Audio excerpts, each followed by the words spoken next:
All right, Shalom. First and foremost, I want to give all praise, honor, and glory to Yahweh, Bahashim, Yahweh Shai, Bahashim, Rakakwadash.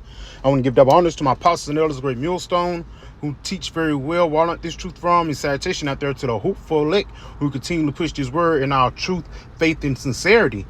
And also, Shalom to all the men, women, and children who sincerely believe upon the words of Yahweh, Bahashim, Yahweh Shai.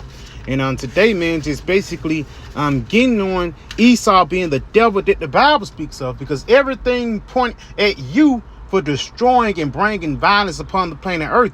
As brothers can see, I have an Edomite on the screen, but this Edomite, his name is Samuel Colt. He's the inventor of the Colt 45. He was a blacksmith back in the day. But let's see, was that weapon? What was that weapon made for? Was that weapon made for hunting? Was that weapon made for the betterment of the people? No. It's going to tell you. Let's read this. It says, now I want to put that in there because Esau will cut your page. It says, what is the truth? What is the truth story behind the Colt 45? Do you know the famous gunsmith Samuel Colt was broke and his company closed before he was saved by a cavalry charge? And again, he was a blacksmith, man. And it tells us that in the book of Isaiah, the 54th chapter, around the 16th verse, how the Lord have created the smith to blow the coals in the fire. So the Lord put the spirit on this guy to create different weaponry to ultimately point at him being the devil, man. Because again, they say, who the one creating the missiles? You can't look at Elam. You can't look at even the Assyrians, the people in Iran and stuff like that. Because ultimately, those people, even though they have nuclear capabilities, they got it from Esau. All the weaponry upon the planet Earth comes from the so-called white man. You know, and it's not the conventional weaponry that was in the Median Persian Empire, or even that was in the empire of the Babylonians. No, this empire have the weaponry that nobody have never seen before, and it started with the Roman Empire. Even tells us that in the book of Daniel, the 9th chapter, I'm not mistaken. It says how it was going to be a beast that was going to come, and that's going to have iron teeth. That iron teeth was a representation of their weaponry, man. Just like a beast and a dog, soon as it shows his teeth, it's telling you, for lack of better words, and it's showing you that he's a fierce beast, man. And that's what Esau is, you know. The iron teeth, you know, you can say that modern day iron teeth is these different guns and weaponry that this devil got, man. But we know that that iron teeth actually goes back into the swords that the Romans used back in the day. But let's go ahead and continue on. It says Samuel Colt have conceived the idea of a revolving pistol. While a young man on a voyage to India, his parents sent him there to straighten him out. It seems young Sam liked to blow things up and once set fire to his school. And that's showing you that he was an Edomite. He liked to burn things up. He liked to bring destruction. And it even tells us that in the book of Sirach, the 12th chapter, if adversity come upon thee, thou shalt find him there first. Because they say, yeah, guys, you know, black people and you know, the Israelites, they use weaponry too. They use the same Colt 45 to shoot little John down at the street. Well, who the one that made the weapon, man? Who made that weapon readily available? Esau, Edom. So yeah, you could put the blame on Jake for pulling the trigger, but you also gotta blame the trigger, man. You know? Let's go ahead and continue on. When he returned, Sam's father gave him the money to hire a gunsmith to manufacture the weapon, only it was extremely complex and it had a habit of misfiring. Army tests concluded the revolver wasn't effective or practical. Colt's armory went out of business. He ran off to New York City to escape his creditors, nearly penniless. Let's go on continuing on. Meanwhile, a troop of Texas Rangers was attacked by a body of Indians 5 times its numbers. Now, you go into the story of the Texas Rangers. Now, some of them was Jake, you know, and they was like the police of the, you know, for a lack of better words, to get people off the land. But you have to realize why those Indians was attacking various parts of Texas, man. Because you was taking the land. You was robbing, murdering, and stealing their women, man. And you think they was just going to sit back and let everything be okay? No.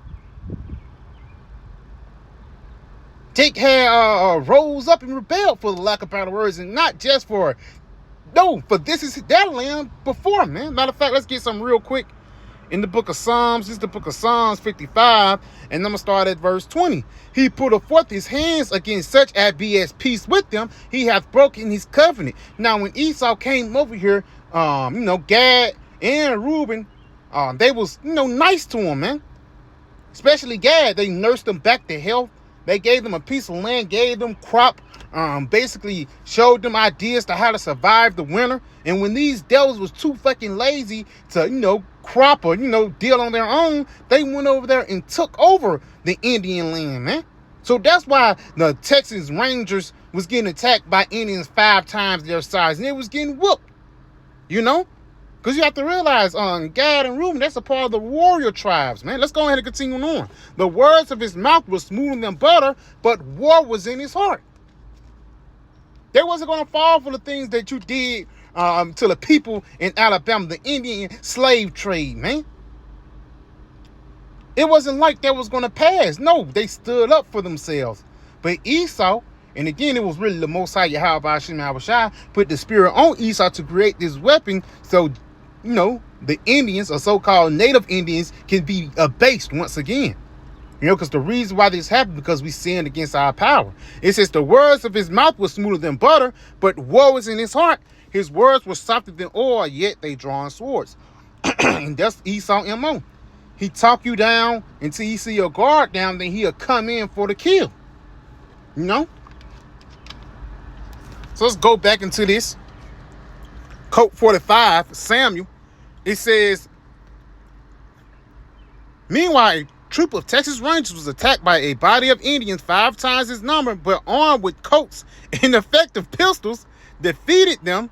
The leader of the Rangers was a man named Walker. That's right, Walker, Texas Rangers, And again, it's a little backstory.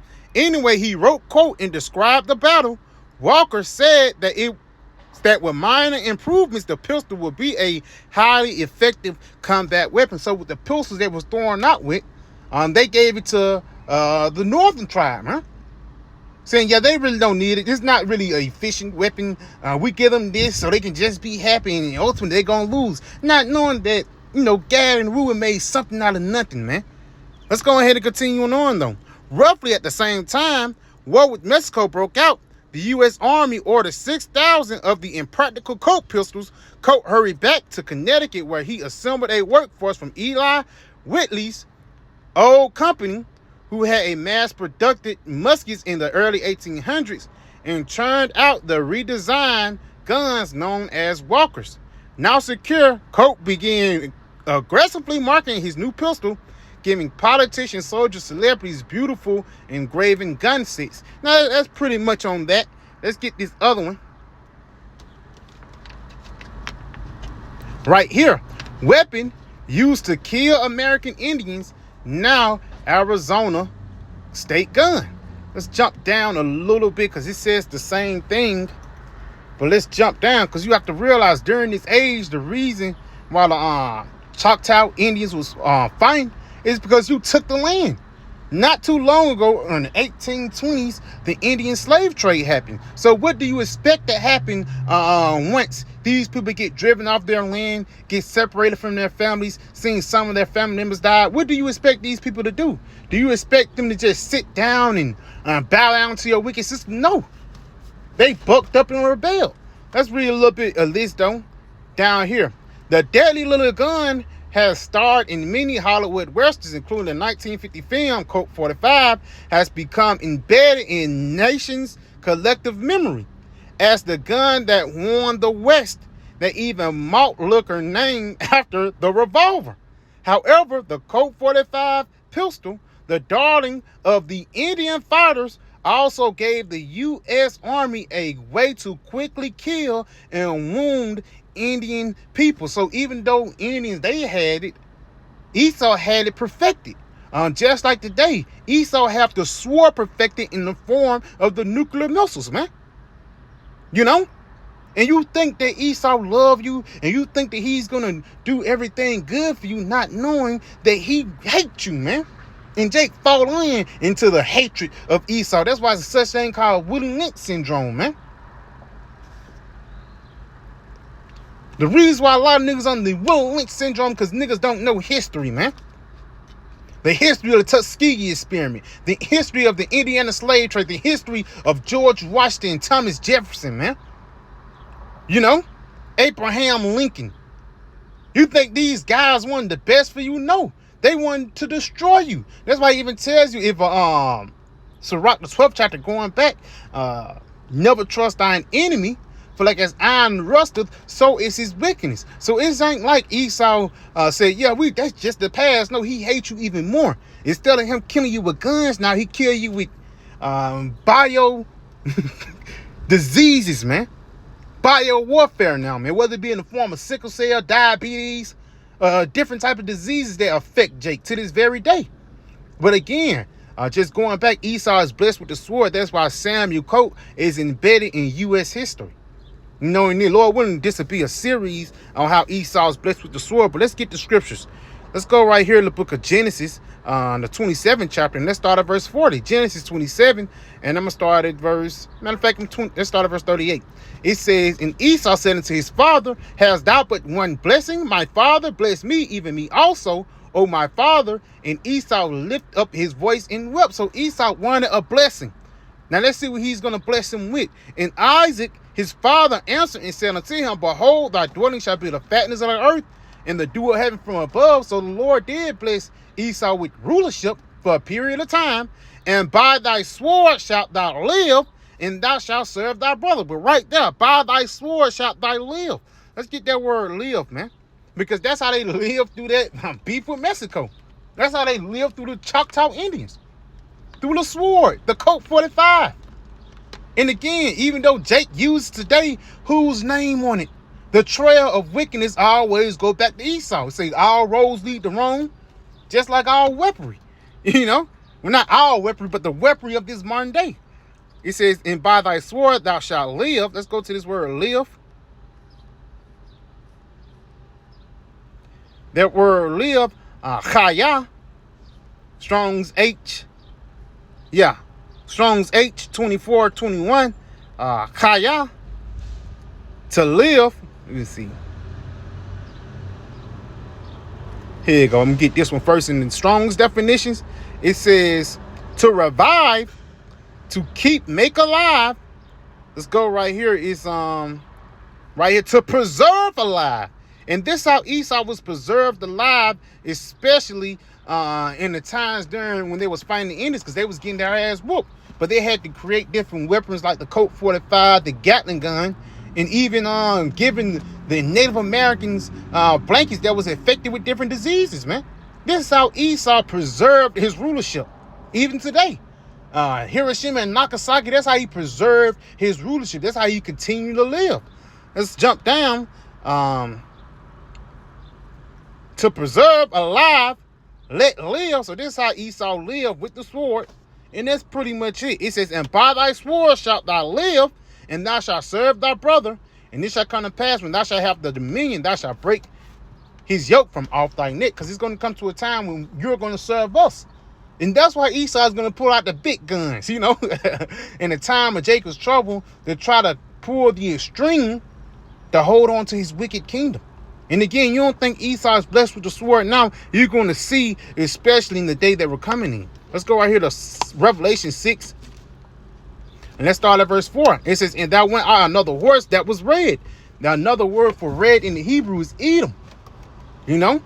It says, and power was given to him that sat thereon to take peace from the earth, and that they should kill one another. And there was given unto him a great sword. And it says he was blessed by the sword, and the Lord gave him a great sword. And again, the perfection of that sword comes in the form of the ICBM nuclear missiles. But the Colt 45 and the Smith & Wesson and all these different weaponry that Esau have today have something to do with it. Because with that Colt 45, he took peace from the planet Earth. With that Colt 45, they was killing one another, man. But at the same time, again, that's the spirit of Yahweh Shema Shai identifying who the devil is upon the planet Earth. If not, where and who is he? But again, this is the spirit how Esau took down Gad, but you're not going to take down Gad forever. This is the book of Genesis 49 and 19. Gad, a troop shall overcome him. And how was we overcome, man? Gad, Reuben, the northern tribe, they was overcome through weaponry. Let's look up that word overcome. Strong's H 1464. Overcome, to invade, attack. To attack. They invaded and attacked the lands of the Indians that was in Texas. They already moved people from the east all the way to the west. And they quote unquote won the west by kicking those people out of the land. And now it's only small pockets of reservations that the Indians live on. And those reservations ain't worth, a penny and 2 cents, man. But let's read this again. It says, Gad, a troop shall overcome him, but at the last he shall, Gad, a troop shall overcome him, but he shall overcome at the last. Yeah, so at the last, ultimately, Gad is going to get their revenge. Not only Gad, Reuben, Judah, Manasseh, Ephraim, Lawyer, Benjamin, on down to Issachar, man. We always going to get our revenge on Esau Edom because he affected all the tribes with his wicked inventions, man. And again, holding a weapon, it's not wicked. You do it, have all your stuff together. You know what I'm saying? But at the same time, the way that Esau pushed it forth, whether it be in the form of drill music or whether it be in the form of John Wick, people use it as a game, but really Esau used it as a damn blessing. So yeah, I pray this video was edifying. When I say call Halayim La, Yahweh, Bahashim, Yahweh Shai, Bahashim Rakakwadash, Shalom.